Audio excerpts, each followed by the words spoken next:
Good evening and welcome to our Wednesday night fellowship here live on Facebook at the Duck International Ministries Facebook page. And I do welcome everybody this evening from across the whole world, the whole planet, listening and watching to us. Now I'm broadcasting or streaming from Langebaan in South Africa. My name is Stanley. I'm a minister and preacher in South Africa for quite some time now. We've been doing our ministry and we've been on Facebook since 2014 full time. So yes, this is almost 11 years that we've been broadcasting on Facebook. We are the online church. We've got various groups and various pages that we share our ministry to. So as you are tuning in, please do share the message there to your Facebook timeline, as well as your WhatsApp status. It's a very, very effective way in spreading the gospel and the good news of our Lord Jesus Christ as well. Now afterwards, we upload our video to our YouTube channel, as well as our Telegram channel, and we also have a WhatsApp channel where we share all our ministries' daily things and links to our services, etc. on our WhatsApp channel. We don't have groups, we've got channels. It's way more effective, it's anonymous, so your privacy is protected on the channels, and also you can see all the previous posts on channels as well, and that is very effective. So if people join later, they can go back to previous posts and they can see where our ministry comes from and what we've been ministering on.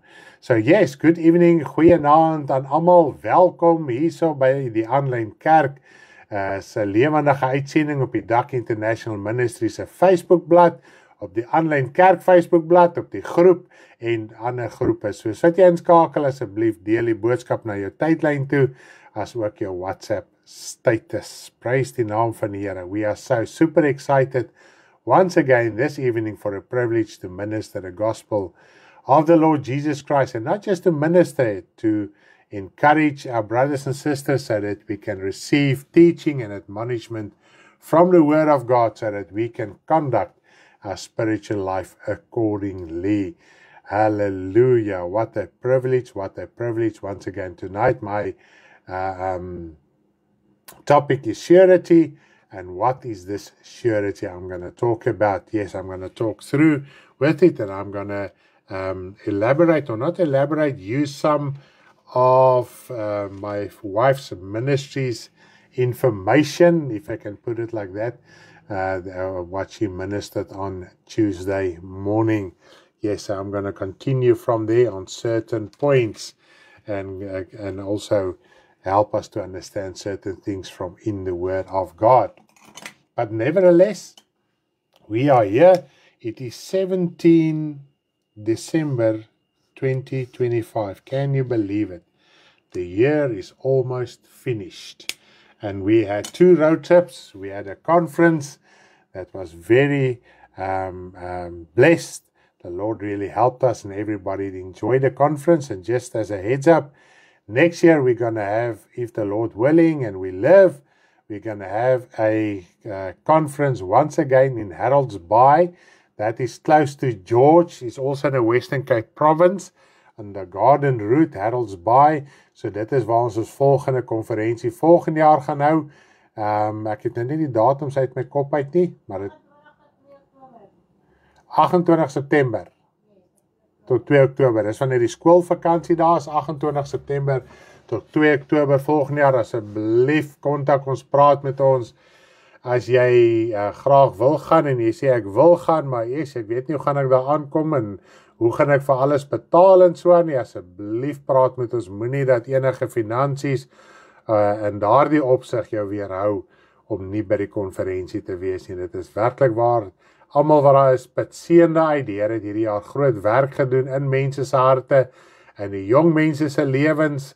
Ons het een ding geleer, as jy wil seën uit die hand van die Here, en dit is wat hy sê, dit is saliger, dit is meer geseënd om te gee as om te ontvang. En ons wil altyd net ontvang, maar by die konferensie leer ons, jy moet van jouself gee. Nou praat jy nie van geld nie, dit is nou laaste op my besprekingslys vanaand, ons praat van jouself. As jy van jouself gee, is jy baie meer geseënd as wat jy gaan net om te ontvang. Prys die Here. En daar's genoeg in jou om te gee. Al is dit net jou smile.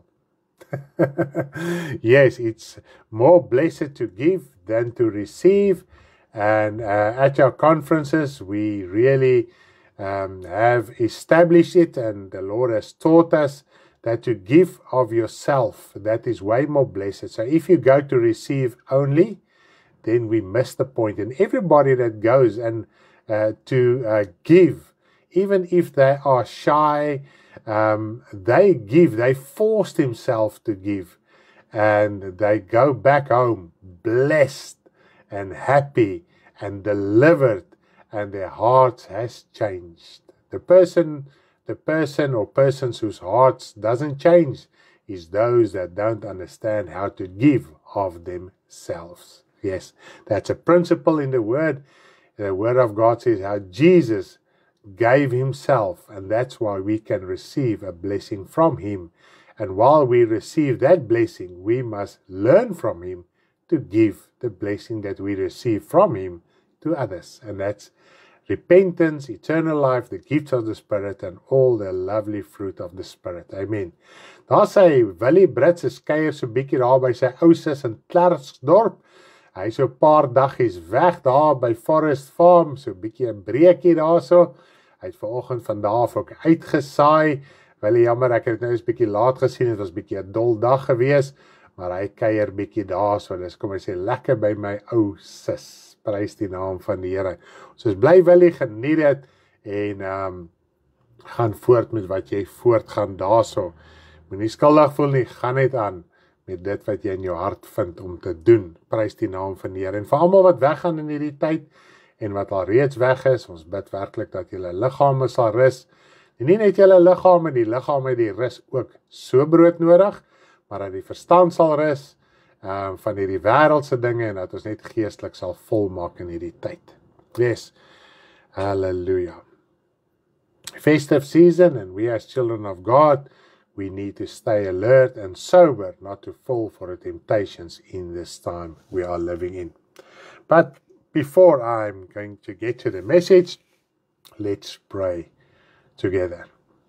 Heavenly Father, I do thank you for the privilege that you have given us this evening once again to minister your word, Father, and to encourage and teach each other so that we can receive from your hand. Father, we know it is more blessed to give than to receive. And this evening I want to give the message that is in my heart to those that are tuned in, those that are willing to listen, not just those who are listening directly or watching directly, but also afterwards as well. Father, open our hearts, help us to understand the word this evening. Help me with the ministry this evening. I need your help, especially with the English, that you will guide me and help me so that I can minister effectively and the truth in your Spirit, hallelujah, through your Spirit, so that souls can be set free and that we can receive answers and be delivered from this old selfish nature. I do thank you, Father, in Jesus' name. Amen. Hallelujah.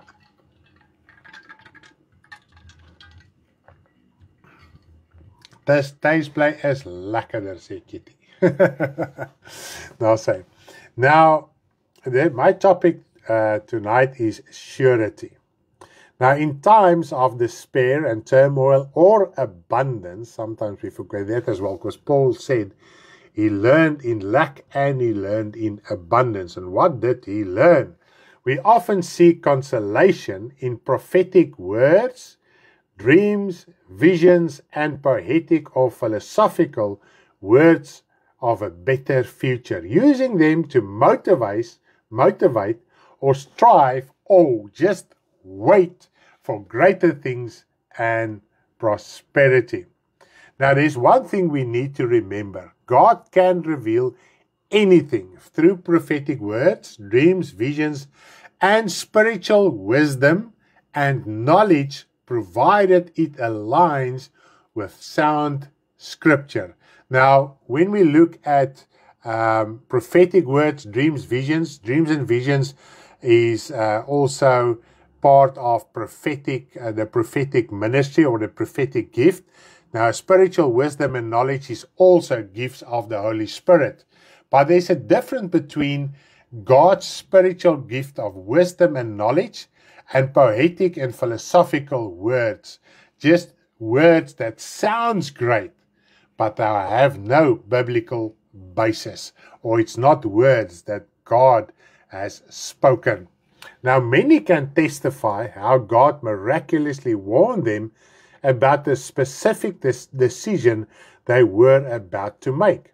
This warning could have come through a prophetic word, a dream, vision, or spiritual wisdom and knowledge. And I just want to emphasize it to you all. We, in this ministry, I personally and in the ministry, we do believe in all the gifts of the Holy Spirit that can still work and can still manifest and can still operate until today, okay?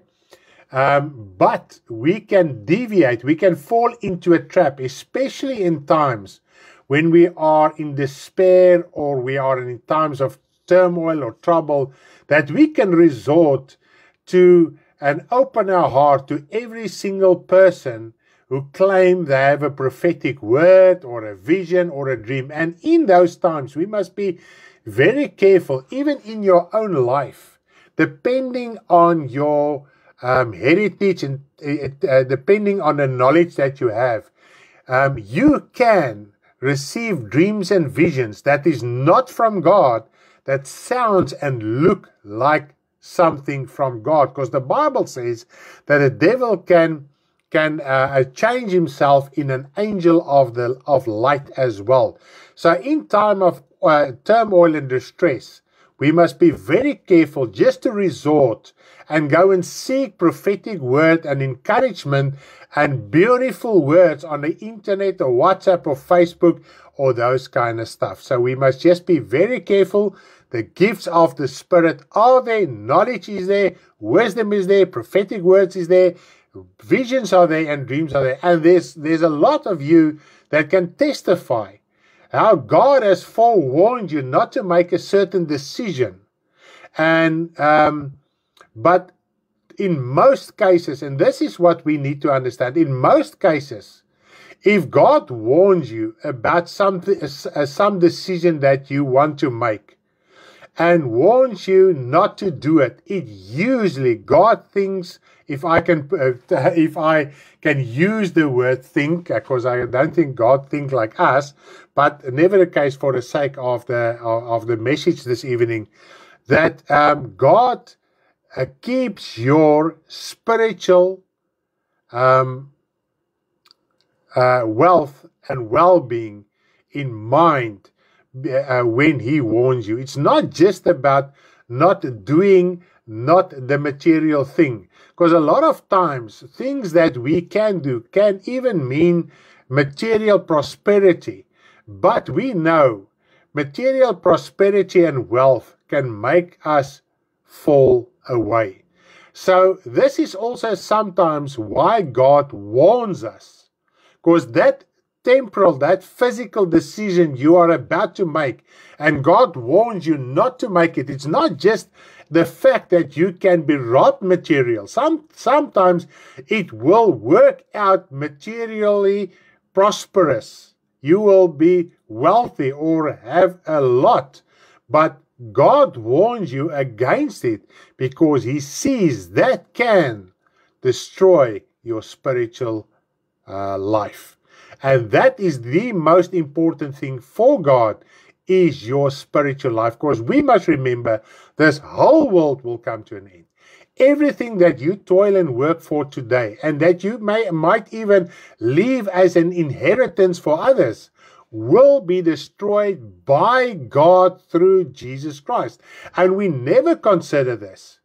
This is why God sees your spiritual condition more and has it more on His heart than your physical material prosperity, wealth, and condition. And this is what we need to keep in mind all the time when we are making decisions. Now, my wife has ministered on Tuesday morning from Jeremiah 23 on false prophecies and dreams that people claim to have received from the Lord, but which were from their own hearts. And why did God reveal that to him? Why did the prophets came with false prophecies, dreams, and visions? And we can, especially if you read through the book of Jeremiah and Isaiah as well, but especially Jeremiah, you see that God constantly warns them against false prophecies, false dreams, and false visions that I prophesy in the name of the Lord, but it's not God speaking. Now, why would someone give false prophecies, dreams, and visions? I think the one verse in Jeremiah 23 that struck me, and that I think is the reason why there is false prophecies and visions, etc. We can read in Jeremiah 23, verse 29. Jeremiah 23, verse 29. You can go and read through the whole chapter of Jeremiah 23, and you'll find everything how God reveals those who prophesy false in his name. Is not my word like a fire, says the Lord, and like a hammer that breaks the rock into pieces? So here God reveals something of the purpose of his word, the true word, the purpose of his true word. Now let me explain. Now humanity at large tends to do as it wants without regard for God and his word. This was also the case of Israel of old, and we know that how many times, and this was one of those cases that God warned Israel. This was not a heathen nation, this was Israel. God warned Israel and also Judah the same. Okay, now most of the time Israel disregarded God's word and did what they wanted to do when they wanted to do it as well. Now God, as it may be, has forced Israel, now that is basically the descendants of Abraham, to serve him, because God called Abraham, and from that Isaac were born, and Jacob, and from Jacob his 12 sons became the 12 tribes of Israel. So by birth you are forced to believe in the God that has called Abraham. That's why I'm saying it is as if God forced Abraham and his descendants to follow him. But we know Abraham willingly followed God, but his descendants were forced to believe in the same God that called Abraham. Now, they also tended not to obey God. That was the descendants of Abraham, the majority of them, isn't it so? Now, using their religious methods, such as prophetic word, dreams, and visions, they continued to deceive people. And we must remember that people wanted to be deceived, and they deceived themselves through false prophecies and visions. Now, in this way, they use God's name and how they might appear that God is still using them and is engaged in the true Jewish religion. So they use the religion, the right words, the right terminology, the right methods and means to communicate with the people of Israel as if God is still speaking to them. Okay. Now God saw their hearts as well as those of the people. Thus God rebuked them and revealed the consequences of their apostasy. So just in this prophecy alone, we can see why God says, my word is like a hammer and like a fire. Why does God say that in between this entire prophecy? Because while God is revealing everything that the leaders and the false prophets are prophesying, and obviously the priests, etc., were supporting them and the nation at large, while God was revealing this through the prophetic word of Jeremiah, his word already became like a hammer and like fire. Now the true and sound word of God reveals. Now a light reveals. We know fire brings light, and that reveals and destroys. That is like a hammer. Everything contrary to God's love, holy and righteous nature. So this is the thing, God's sound and true word. Everything that is contrary to who God is, that is his love, his holiness and righteousness.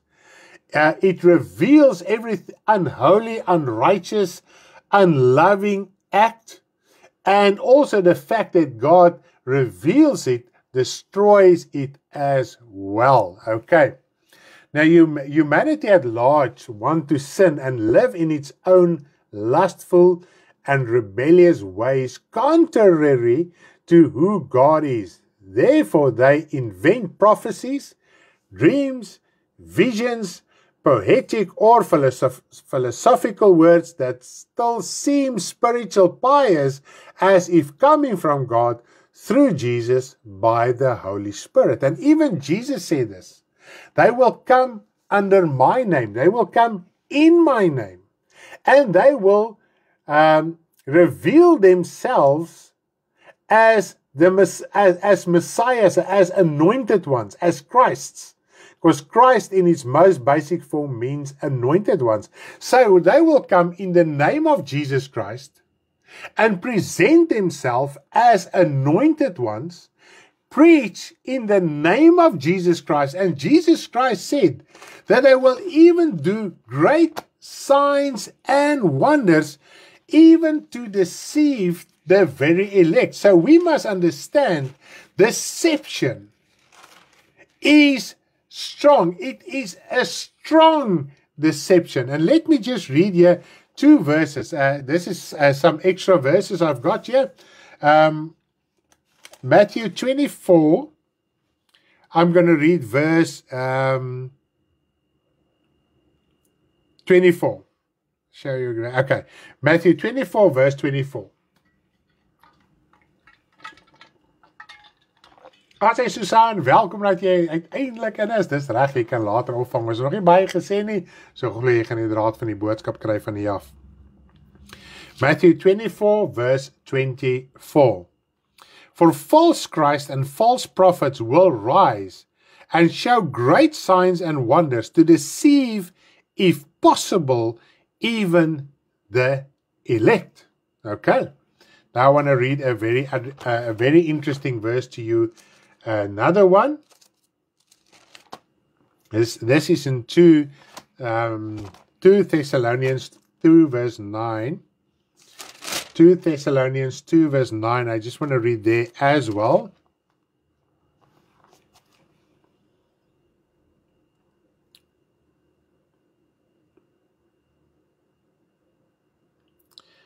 Two Thessalonians 2 verse 9.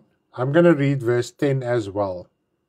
And 11, sorry, up till verse 12. Sorry, 2 Thessalonians 2, verse 9 up till verse 12. Let's read those few verses. Sorry for that, Karen and Michelle. 2 Thessalonians 2, verses 9 up till verse 12.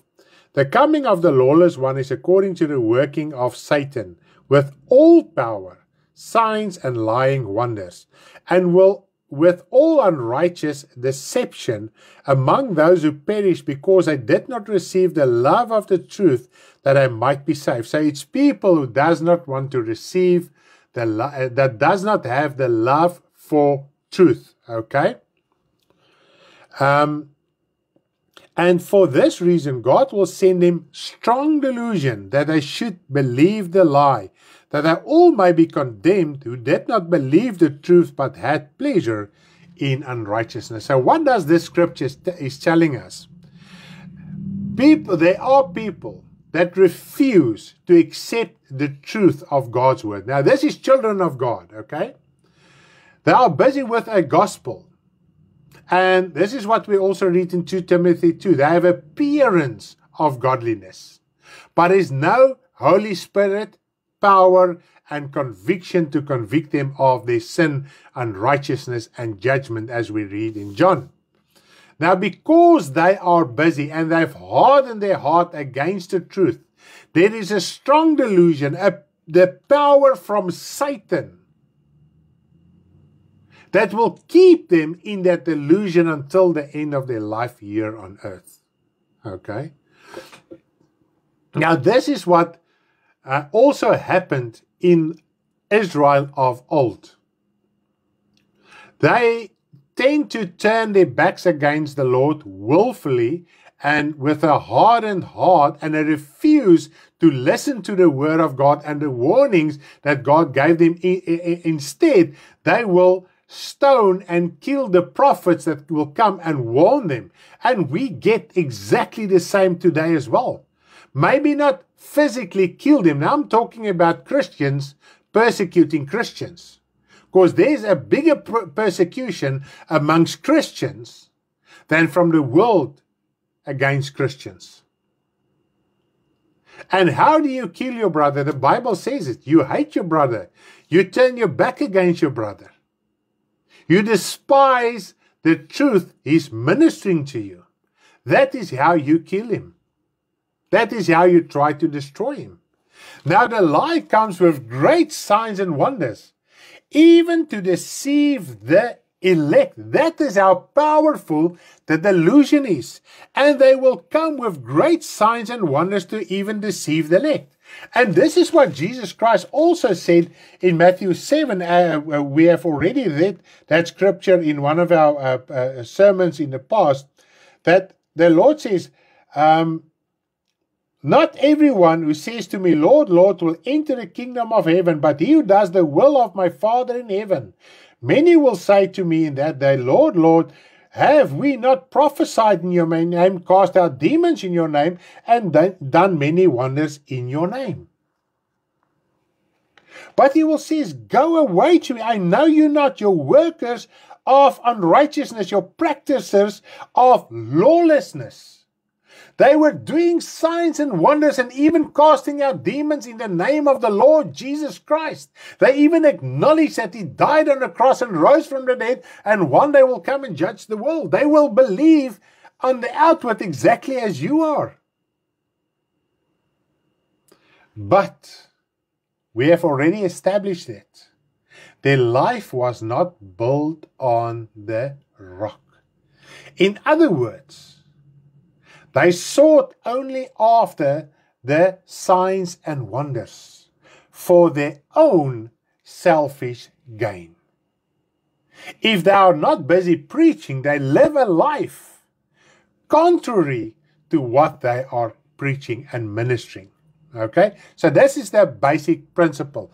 I don't want to get into too much detail there, but this is the basic principle of conducting your life on the rock. Your business decision that you're making, your marital decisions that you're making, the way you run your household, the way you are at your work, in the street, at the shop, that is when you build your house on the rock, according to the scripture that has been laid down. Okay, so this is the main thing. If we run after prophetic word, if we run after visions and dreams and poetry and philosophical good feel things in your life, like the WhatsApp groups and Facebook groups and all that groups that we belong to, we must run head on into a strong delusion. And then at the end, you won't understand why this is, what is wrong with this, what I'm watching, listening, receiving, the groups I belong to. What is wrong with that? There's a strong delusion. And we must be very careful. Because in all those groups, there's false prophetic words, there's philosophical utterances, poetic utterances that sounds very good on the ear. And this is what the Lord says. They will hulle sal menigte versamel om hulle nie gehoor te stel, because they have itching ears. They will heap up, they will gather a lot of ministers that will preach to them what they want to hear. And at the end of the day, you can't find any fault with the false groups and things you are receiving. You will think, well, it's nice things. It's a scripture from the Bible. It sounds great. What is wrong with this? If you cannot discern the wrong in it, then you are in a very dangerous place spiritually. Now, for ministers of the gospel, it is to be in favor of the people for financial gain, with the promise to the people of the same without genuine repentance. Who does minister real, genuine repentance nowadays? Extremely few. And when they do minister repentance, there's always a snag behind it. It's not yes and no. It is yes but or no but. It's yes, and this is what the Bible says. Let your yes be yes and your no be no. More than that is from the evil one. We have a lukewarm gospel. And this is what happened in the Old Testament Israel as well. Because they wanted to live their lives according to their own rebellious ways and sinful habits. They refuse, but they still want to stay religious. They still want to appear religious. So they use even the name of God. False prophets will come and say to you, God is saying this. They will prophesy in the name of Jesus Christ. They will acknowledge it's the gifts of the Holy Spirit. And this is what the Bible says. If we are not rooted and grounded and our foundation is steadfast, we won't be able to test the spirit behind those words that are ministering. Now, the true word is a hammer and fire. Now, a fire brings light, isn't it so? That reveals and destroys every sinful character and thought we might have. Now, this is the reason why the false prophets were so many in Israel and nowadays as well. Because they refused to let go of the dark, sinful character and ways. Now let us read a very interesting scripture in Hebrews 4, verse 11 up till verse 13. Hebrews 4, verse 11 up till verse 13.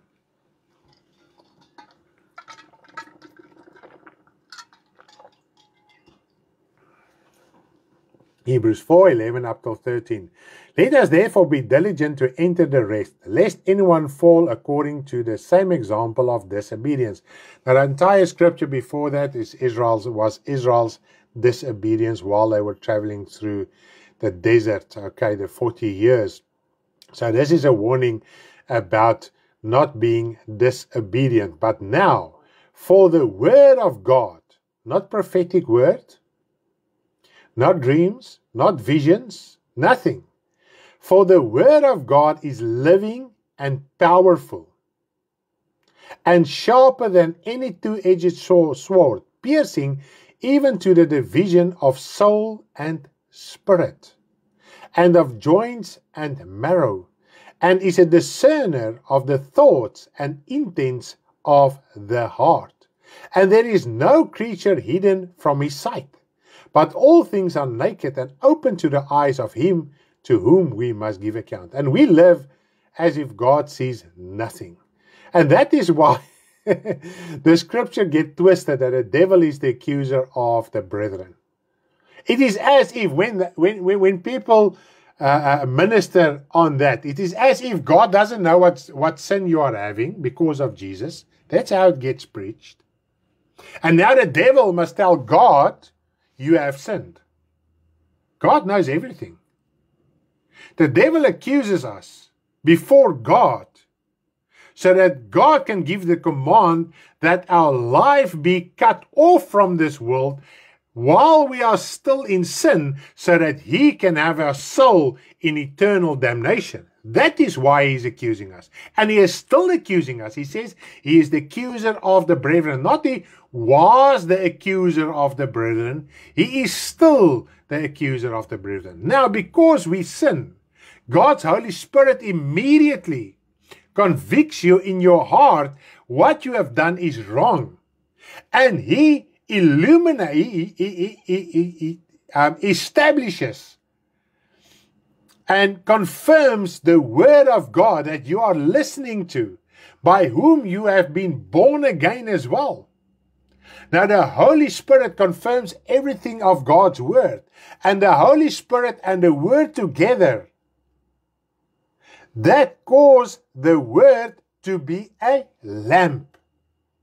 And that reveals our thoughts and the intentions of our heart.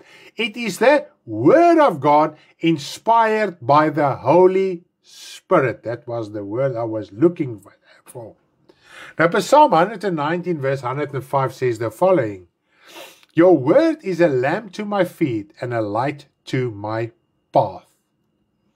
Nou, om dit te verstaan, moet jou 2 keer laat dink voor jy nonsens aanjaag. Dit is presies so. So it's the word of God that is living and powerful. It is the word of God that makes the division between soul and spirit. It's the word of God that is a discerner. In other words, it reveals the thoughts and the intentions of our thoughts. And this is why people reject the word of God and run after false prophetic word, false visions, feel good words and utterances and all those kind of stuff that makes your emotions feel good for a moment. Because the word of God, when he reveals, he wants to destroy that thing in your life, that character trait, that sinful habit in your life. He wants to destroy it. And the word of God reveals it. And that is why the notion is to shy away from the preaching of the word of God in churches. There's 20 minutes sermons. This is the going sermon length nowadays. 2 hours, 1.5 hours of worship and song. And just so much the word of God, which is not even true at all times. Because the true word of God reveals people. And when people get revealed, they don't like you. Because they think it is you as the person who is revealing it. But if you are revealing it through the word of God and ministering the truth of the word of God, it is God's word inspired by the Holy Spirit that is that light that reveals that person's thoughts and intentions of his heart. And if you open and you repent, God's word destroys that character trait, destroys that sinful habit in your life. But if we don't acknowledge it, we will at the end be destroyed by the word. Want die woord van die Here sê dat hy wat op die woord val, die Here hy sal verbreek word, maar as die woord op hom val, sal hy vermorsel word. So when the word of God falls on us, when we refuse to heed to the word of God, the English says it will grind us to dust, to paste. So if we say we are Christians, and this is why people refuse to listen to the word of truth, because that word is grinding them, grinding that old nature. It's revealing the intentions why you are serving the Lord. And all the excuses what you have not to serve the Lord as you should serve the Lord. Now the only way not to be caught in the trap of false prophecies, revelations, dreams, visions, poetic or philosophical words is by obeying the word as it is written. This is first and foremost what you must do. Obey the word as it is written. Now let us read a few scriptures in this regard. 1 Corinthians 10 verse 11. 1 Corinthians 10 verse 11. Now all these things happened to them. Now he's talking about the people in the Old Testament. Go and read 1 Corinthians 10 up till verse 10 and you'll understand this specific verse. Now all these things happened to them as examples, and they were written for our admonition, that is instruction, upon whom the ends of the ages have come. So what they went through and the consequences of what they went through was written down for our instruction. Because all of them in the Old Testament, up until Jesus Christ, the Israelites, all of them, except now the rest of the world, okay? Everybody went to hell, even the Israelites. It didn't matter how righteous and sinless they tried to live. This is why God had to take Elijah directly to heaven without dying. Because if he would have died, his soul would have ended up in hell as well. David's soul went up in hell. Abraham, Isaac, and Jacob. King Solomon. All the righteous kings and prophets after them and before them. Everybody, since the fall of man, soul went to hell until Jesus Christ came. Okay? So everything that happened to them was all physical. And the warnings are written there, and we are so focused only on promises that we tend to forget the warnings. The promises are there. But what are the warnings?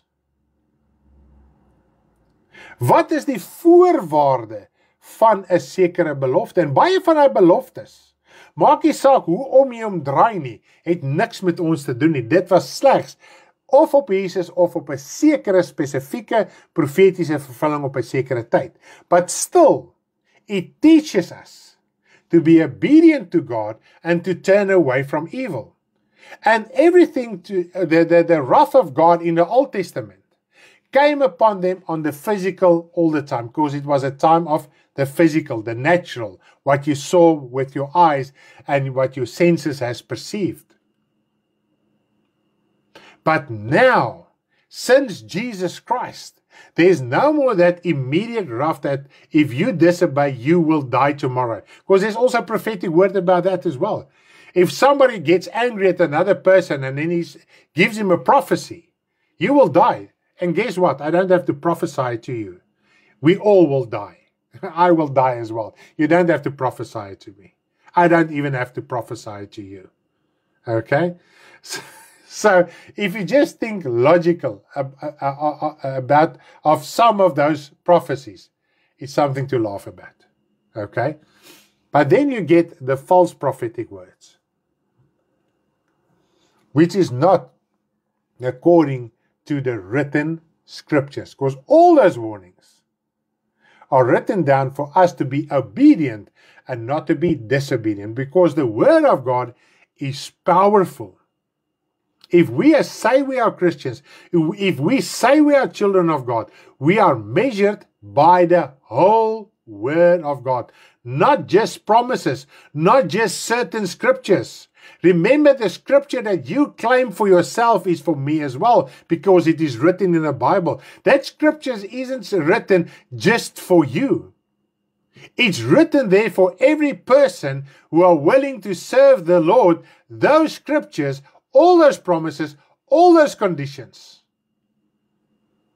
everything, the consequences are written down for everybody, not just for you as a single person. Okay. Romans 15 verse 4. Romans 15 verse 4. For whatever things were written before were written for our learning. So where must we learn from? From the written scriptures. Okay. That we through patience and comfort of the scripture might receive hope. What is our hope? Our eternal hope. And this is what he says in 1 Corinthians. Upon whom the end of the ages have come. On whom we have the privilege of serving the Lord, accepting the Lord Jesus Christ. Now, through Jesus, we have hope, and we can read that from the scriptures, even from the Old Testament. If there's no veil over you, as Corinthians is also explaining. A lot of people still has a veil over them, and when they read the Old Testament, they explain it, they interpret it in an incorrect way that paves the way for false revelations, false doctrine. We must stay out of the law of instances and order, the practices of the Old Testament. But there are stuff that we can learn. If you are obedient, this is the consequences. If you are disobedient, this is the consequences. The difference is now we are awaiting an eternal wrath. And this is why we are still living here on earth, is for God to give us a chance to repent and change our hearts and our ways until the end of our life here on earth. Whereas in the Old Testament, they were a lot of times instant death was part of the consequences physically. Now not. Now you can be rich, you can be famous, and be utterly sinful and still live a healthy life. But remember, while you are living here on earth, even if you are in prison for crime today, even if you are bedridden, you've been saved from death, maybe in a horrible car accident, or from one of cancer or a medical situation. Don't boast about it. See it as the opportunity. Willie also always says, God gave him an opportunity, and he's now cerebral palsy. And he says God gave him another chance to serve him and to carry the gospel. Let us become humble. Kom ons raak nederig. In plaas om te roem, die Here het my gespaar deur 10, 20 operasies, karongelukke, die Here is goed vir my hier en die Here is goed vir my daar. Daar's mense wat vir jou ure met hierdie goed kan besig hou. Het jy jou bekeer? Soek jy werklik die Here in gees en waarheid? Is sy woord deel van jou lewe? Maak jy jou besluite volgens sy woord? Nie volgens die interpretasie wat jy het in die tradisie nie, maar volgens die woord soos wat jy dit lees, sonder jou tradisie. And a lot of people can testify of great miracles. Even miracles where people have prayed for them. Did you repent? Do you follow the Lord? Do you live your life according to the instructions? Not just one or two of the instructions you like, but everything written in the Word. This is the path of growth and endurance until the end, as Jesus Christ has explained it to us. Now, turning to the New Testament, we must remind one another of the sound scriptures handed down to us through Jesus and the New Testament writers. Because Jesus explained the fulfillment of the Old Testament. The apostles explained, and all the New Testament writers, where it was applicable, they wrote about the fulfillment, how the Old Testament came in fulfillment. So we must understand and believe from their scriptures how the Old Testament came in fulfillment and what we can learn from it. Instead of make it a theological or a philosophical or poetic thing in our life to boast about, but to learn on a practical scale how to conduct our daily life. Now let us read a few very interesting scriptures. I'm going to read 2 Peter 1 verses 12 till 13, and I'm going to read 2 Peter 3 verses 1 up till 2. I'm going to read it one following after the other one. 2 Peter 1 verses 12 to 13, and then 2 Peter 3 verse 1 up till verse 2. For this reason I will not be negligent to remind you always of these things, Though you know and are established in the present truth, yes, I think it is right, as long as I'm in this tent, to stir you up by reminding us of what? 2 Peter 3 verses 1 till 2. Beloved, I now write to you this second epistle, in both of which I stir up your pure minds by way of reminder, that you may be mindful of the words which were spoken before by the holy prophets, and the commandment of us, the apostles of the Lord and Savior. So we must be reminded of the words that were written down by those inspired by God's Holy Spirit to write down His words and conduct our lives according to that. Then our pure minds, the good in us, will be stirred up so that we can live a godly life, a life that is conformed to God and Jesus Christ's image. Okay? So I think this is very understandable. So it is, they have written down things, and they say what we have read in the prophets, and what Jesus Christ has said, and what they have said as well. Okay? I think it's understandable. So to stay out of the trap of false prophecies, false visions, false dreams, and all these other things just going around in the Christian church that has no biblical basis, stay true and accept the entire word, not just certain scriptures. Okay? There's almost 8,000 verses in the New Testament, 32,000 verses in the whole Bible, not just 1, 2, 3, or 4. And all those verses that we claim for ourselves and say, I build my life on this scripture. Remember, that scripture is written in a certain context. Not just in the chapter it is written and in the book it is written, but according to the whole Bible and each testament. Okay? Next scripture, Philippians 3 verse 1. Philippians 3 verse 1. Finally, my brethren, rejoice in the Lord. For me to write the same things to you is not tedious, but for you it is safe. In other words, it gives us surety, assurance. That surety is assurance. It makes us certain of our faith and of our conviction, and that safeguards your soul. So if you read the Bible and you remind, while you are reading through the Bible, you are reminded how to conduct your life. And the preaching of the word contributes to that. To show us, remember, brother and sister, this is also written in the Bible. You need to conduct your life according to that as well. And because we don't want to do that, we resort to all other stuff in our life. We even get encouragement from the world. Now, symbolically, when God made Adam, He brought him they brought the animals before him, and He couldn't get a soulmate for him and a help from the animals. And God made him someone in His image.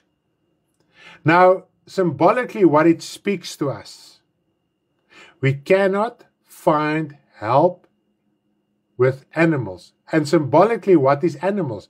God revealed it to Peter as well, and they also understood it in that way. It is humans, people on earth. And we tend to find consolation and advice regarding our spiritual life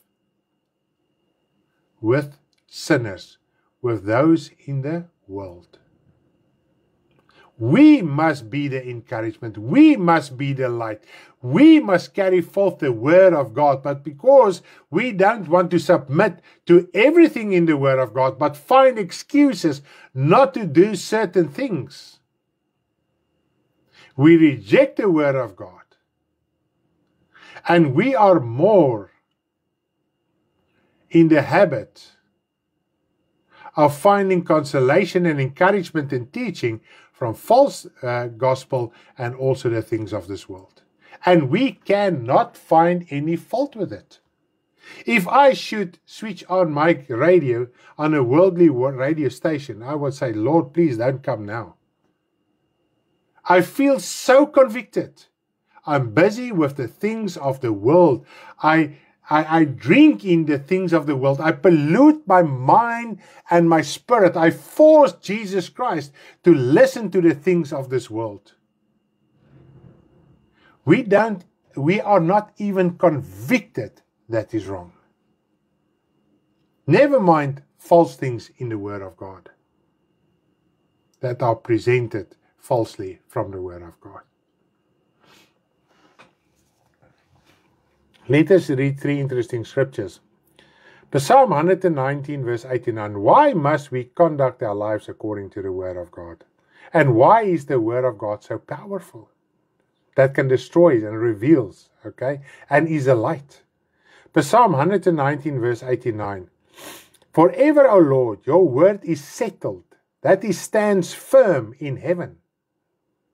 The Word of God stands firm in heaven. My opinion, your opinion, ain't gonna move it.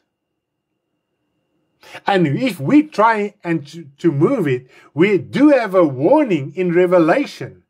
If you fight against my word, I will fight against you with the sword of my mouth, with the word of my mouth. Because we cannot change the Word of God. It's purified. It's steadfast. It stays forever. This is what we read in 1 Peter 1 verses 25. 1 Peter 1:25. But the word of the Lord endures forever. Prophecies will end. Visions will end. Miracles will end. Tongues will end. All the gifts of the Spirit is going to end. Do you realize that? Although it is there to help us and support us. But the Word of God endures forever. And when miracles, when I conduct a certain ministry and operate in a certain gift, I must know my own life must be built upon the Word, and I must minister from that platform. Matthew 24 verse 35. Matthew 24 verse 35. Heaven and earth will pass away.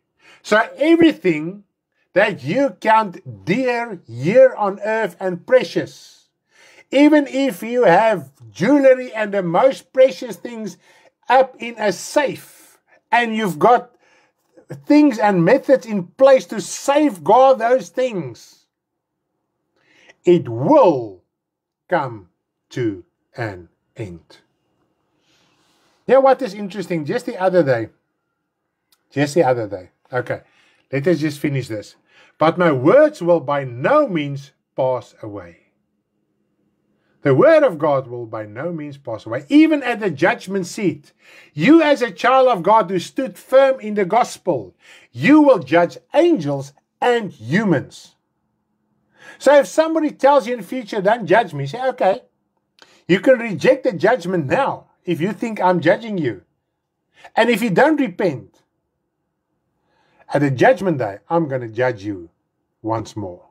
But then you won't be able to argue. Then the lake of fire is awaiting for you. It will be a judgment to condemn you. Okay? Now, just the other day, while I was reading through the Bible, I came across a scripture again where Jesus Christ says, you must sell everything and give alms to the poor, and you will have treasure in heaven. This is not a situation where Jesus spoke to the poor person. There's another scripture in the Bible as well. And at the moment, something struck me. And I was actually laughing at myself. Do you know how many people has precious things heaped up for them? Maybe for their children to inherit. Or maybe one day I might just sell those precious things. And one of those precious things are things like jewelry and whatever. I don't know what. There's a lot of precious things that people do have. I'm going to keep this. Maybe, just maybe. It is those things, I realize it is those things that Jesus spoke about. We cling so much unto things for maybe one day, and this is the inheritance of my children. God's going to destroy that inheritance. If you're going to die and your children's going to get that inheritance, most of the time, they won't even add value to that inheritance. They might sell whatever you have and just spend that money. Because they don't care about the value of that. They just want the monetary profit of that. To keep on living here on earth. Isn't it so? Hoeveel boedels kan familie amper moord veroorsaak? Sy boedel afgehandel is. Dan is dit baie keer multimiljonêers. Weg is die geld. Dis wat die Bybel sê. Wie sal dit wees? So ons het baie keer sulke kosbare goed. Ek moet hierdie ding hou. Ek kan nie van hom ontslaa raak nie. Hoekom ek vir myself lag? Te dink ek, want op hy oomblik toe, ek het op hy skrifstel gestaan. Dink jy, Here? As ek nou met alles verkoop wat in my huis is, elke liewe date, elke liewe ding, wonder ek of ek die maand se huur hierso kan betaal. Dis die waarde van my goed wat my, want nie alles in my huis in elk geval myne nie. Maar dit wat hier is van dit is so stik en jy net op die surface lyk hy mooi. Dink jy wat nou, die volgende om te strike het my, maar dis die ding. Die een uit 'n car collection, byvoorbeeld. Maybe you've got a car collection of 100 old cars, most precious and valuable. This is what Jesus Christ said. Sell those things. Give alms to the poor. To what poor? To the children of God. If you look at the early church, what did they do? They took the money to the apostles and the apostles spread it to the poor who had need. Because we impair our judgment because of our lifestyle and our lustful lifestyle sometimes. So, the main thing is what I want to get at. Why is there false prophecies? Why is there false visions? Why do we run after that? Why do we run after that? Are you still connected to platforms and groups and sermons and the world, and you don't see anything wrong with it? Because things goes out there that makes you feel good every morning. Oh, this is just for me this morning. And you cry there in yourself and you voel vreeslik jammer vir yourself. Oh, hierdie is nou net volgend vir my. Die woord van God in jou moet so kragtig wees. Moet so kragtig wees om jou te versterk.